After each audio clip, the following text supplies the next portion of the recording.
Sometimes when a person transcends, because they hadn't chosen a side in their lifetime, so they kind of play both sides against the middle. They'll go through a phase of what's called they be stuck here on this material plane.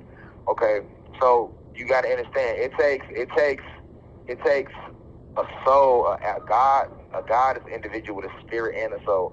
So when the gods transcend, when the gods and goddesses transcend, it takes 72 man-made 72 man-made days to fully transcend the realm.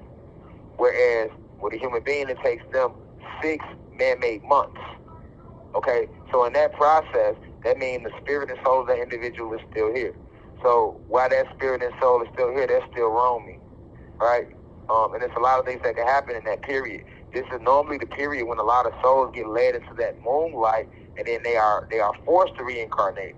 That's the solar system where they like I told you about the fake moon, where they blind your soul with this moonlight, and then because if you never fully awaken or reach the state of true spiritual enlightenment, the moment you see that white light, you're going to believe this is leading you to heaven, right? Because this is what they teach you in religion. And then the souls go into that white light, and then they have EMF containers, which EMF stands for electromagnetic force field containers.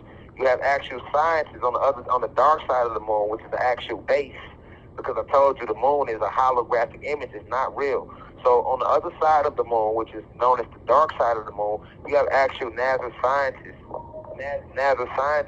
who is sitting there with these EMF containers. So as these souls go into the light and float into the light, they have EMF containers, electromagnetic force field containers, which captures the spirit and the soul. Okay, and then what they do is they bleach the soul of its memories and they beam the soul back down to the planet. So that's what you call forced reincarnation, or this is what's known as the true solar system. And this is what happens to a lot of souls because they don't have spiritual enlightenment. Okay, however, you have other souls who have reached spiritual enlightenment in this lifetime. So when it's time to transcend, in those 72 days, they don't go into that light. They stay course and they transcend the realm completely and move on to higher spiritual realms.